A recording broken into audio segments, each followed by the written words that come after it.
Hey guys, I'm Zach, And I'm Jeremy. and we're the Bletcher Brothers, and you're watching another episode of Inside the Haunt Industry.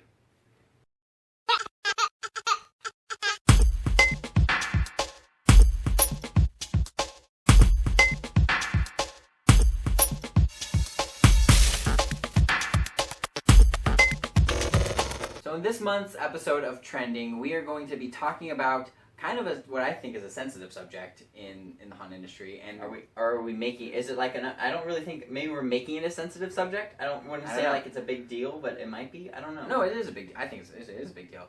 Before we even jump into it, before we even tell you what it's going to be, Zach and I would like to say that we're not speaking on. We can't really speak on behalf of women. We can't because we're not. But it's a trend we have noticed, and it is the objectification of women in the haunt industry. For those that are like, well, those are big words. Basically, like using using women in a sexual nature to sell more tickets, or as having them as actors or talent in your haunt in more of a sexual sort of nature and not a scary nature. Alright, so it really comes down to, I think, first is your theme. If it calls for it in some cases, and I think it'll segue into what you wanted to talk about, Jeremy, was like Club Blood at Knott's. It worked in that situation because you're going through like a vampire dance club type thing. So it makes sense that there's scantily dressed vampire girls because it calls for it. So like some instances like that, but and I know what I want to talk about is, and we can play off each other, I guess. What I want to talk about is more like the roles girls play, not so much even like the sex sells type thing. More like your girl is the one who's always chained up against the wall, and your guy is the one who's always doing the torturing or has the chainsaw in the room. You never really see the roles reversed at all. You never see like the girl holding the chainsaw and the guy up against the wall. Which to me, one, it's different, but two, it's cooler. I think. I mean, especially if your theme and your backstory calls for it. Why not have a psychotic serial killer that's a girl who's gone crazy and started kidnapping all these guys? You know. So two things. Since we're bouncing, two things. One, what he was kind of saying, like, if your story calls for it, still, in my opinion, doesn't make it okay. Like, just because, like vampires weren't always portrayed as sexy. Like, vampires are monsters, and they should be monsters. Just because you're going through a maze called Club Blood and you go through a club scene, there were no male dancers, there were no male vampires, and what about all the girls that went to Knott's looking for, that little aspect of it? And also, what he was saying, it's like, to me, it's a much cooler story. It's like, okay, this big dude in overalls has a chainsaw. Every haunt does that, and everyone expects that. But why does this little girl have a chainsaw, and how did this little girl, I'm saying little girl as thinking like, like maybe the character. The character's a little girl. Yeah. Like, why does this little girl have this power over? Yeah, actually, piggybacking off that, Game of Thrones on Sunday. You have, what's her little face, that little 8-year-old from on Bear Island. On Bear Island, yeah, like you literally like talking smack on Jon Snow, saying like, whoa, we're not going to defend the North. Yeah, we'll give you 63 spoilers. We'll give you 63 of our men to help with your little fight. Like, yeah. So and I've been trying to figure out kind of all day a way to word this, but I feel like that just the trends of Halloween and the costuming have fallen into the trends of the haunt industry, and the haunt industry is heavily male dominated. That is why women are used not to be scary but to be sexy. And I used to, like, growing up, obviously being like a teenager going to haunts and stuff, didn't really think anything of it, and in fact enjoyed it. When there, but yeah. But it wasn't until I first saw Alan Hops actually speak at the first West Coast Haunted Convention we went to, and he said sex doesn't sell in haunts.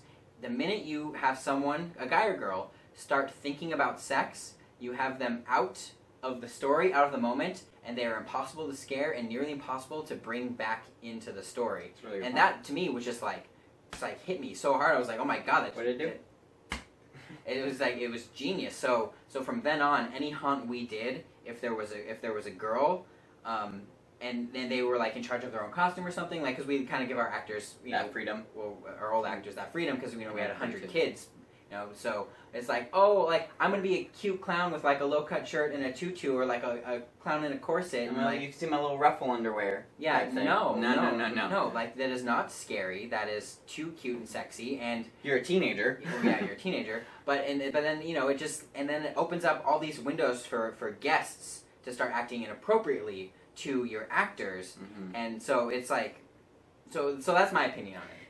And then I want to also say, like, but we're not here to like preach and tell the female haunter population that you shouldn't dress how you want to dress. You do you. You do you.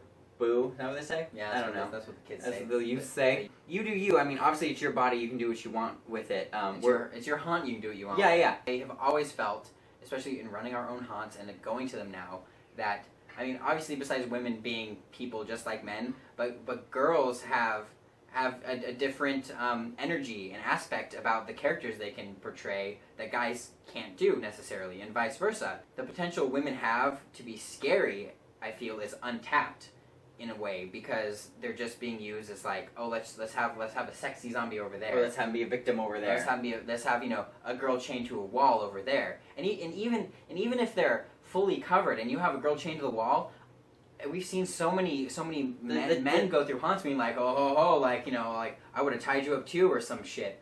So yeah. I mean, it's just Makes like, sense. And I honestly, you gotta keep on. You know, I'm not gonna end it here, but this is, I feel like, the takeaway theme. Give the girl the chainsaw. Just give the chainsaw, man. Give the hashtag give the girl the chainsaw. Give the girl the chainsaw. We're starting a movement. Hashtag bring down the patriarchy. And honestly, like from some haunts we've been to, I find the girls scarier when they're actually given the chance and the role to be scary. It's terrifying. Like, I mean, and what I think of is from our old haunt. I'm thinking like Maddie, Sierra, Beth. You know, when they were given scary roles, they were terrifying. You know, like Jimmy, Jolie, and Simi. As soon as we gave them nuns, they were all over the place. It was terrifying, and they were fully covered in costumes and straitjackets and nun costumes. They weren't revealing, and they were terrifying. And it wasn't even a thought in anyone's mind that like there was any sort of, you know, like sexual innuendos with it. Like, and then but then going like off that, it always seems like girl clowns want to dress like sexy clowns for at least in our experience. No, we're not saying in general, just in our experience.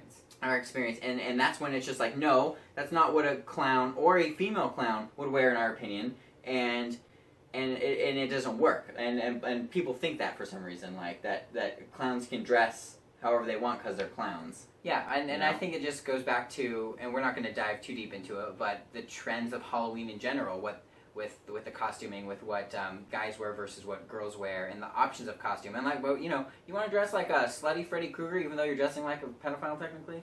Gosh. Wait, hold on. Slutty SpongeBob. Soapbox moment.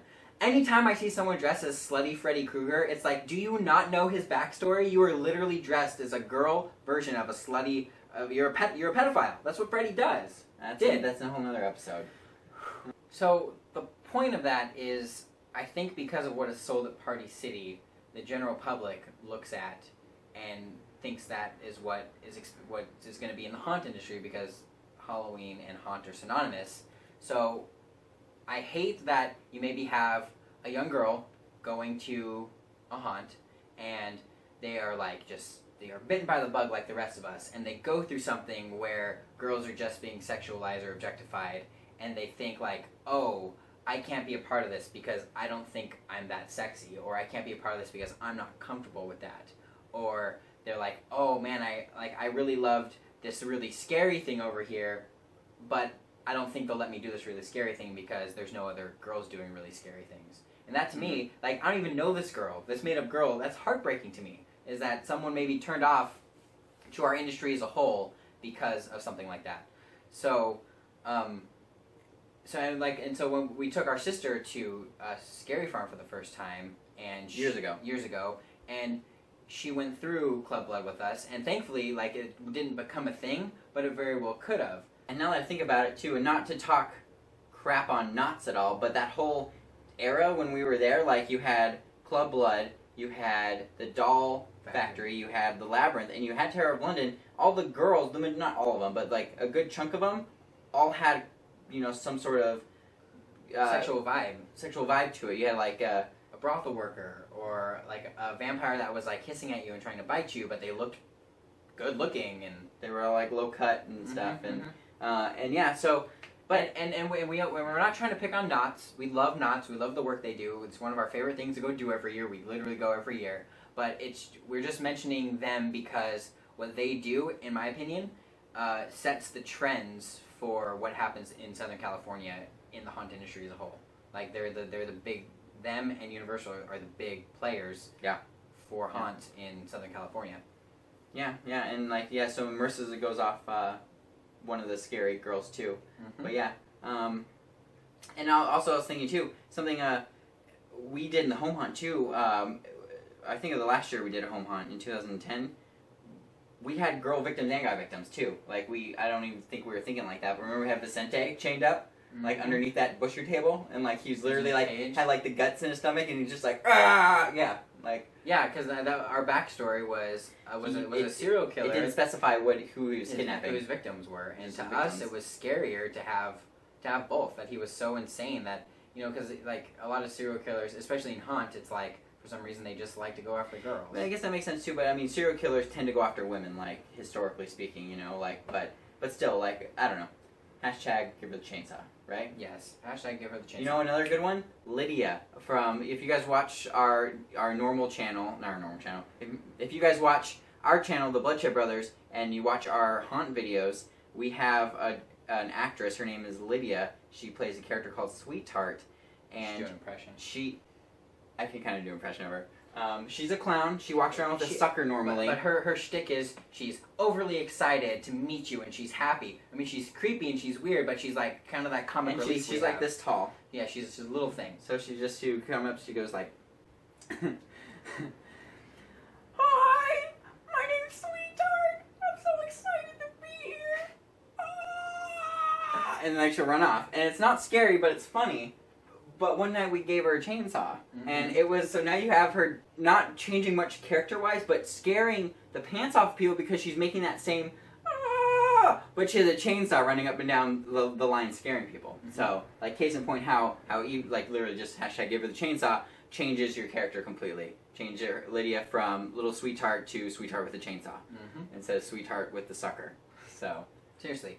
So we want to talk with you guys about it in the comments or wherever you see this video, what you think. We're kind of like leaning more toward, like not controversial talk, but like like tell us what you guys think. Is it like that at your haunt? Is it something you want to change at your haunt? Is it something you don't even think's a problem and me and Jeremy have fabricated? Is it something you see as a problem in the industry? Is it not a problem in the industry? Let us know. We're curious. We're kind of liking talking about things that are drawing lines in the sand a little bit. Yeah, like more so, like really comment on this one. We really want to know everyone's opinions. If you think it, like I said, if you think it's a problem or is it not a problem, or if you're a female in the haunt industry, do you feel this way? Weigh in. Did me and Jeremy make this up? Like I don't know. Like there's no one to ask.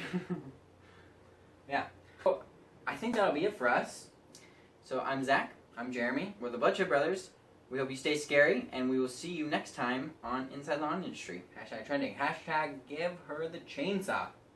Give it to her. Just for any haunts that are open year round, like take pictures, tag Inside the Haunt Industry and stuff, and let's see your characters that don't normally wield chainsaws wielding chainsaws. Or any other electronic, weed whacker, or whatever you use. Leaf blower, a lawnmower. Leaf blowers to me can be scarier than chainsaws. Get an axe and break those chains. I don't know where I'm going. Hashtag give her the chainsaw. Bye, guys.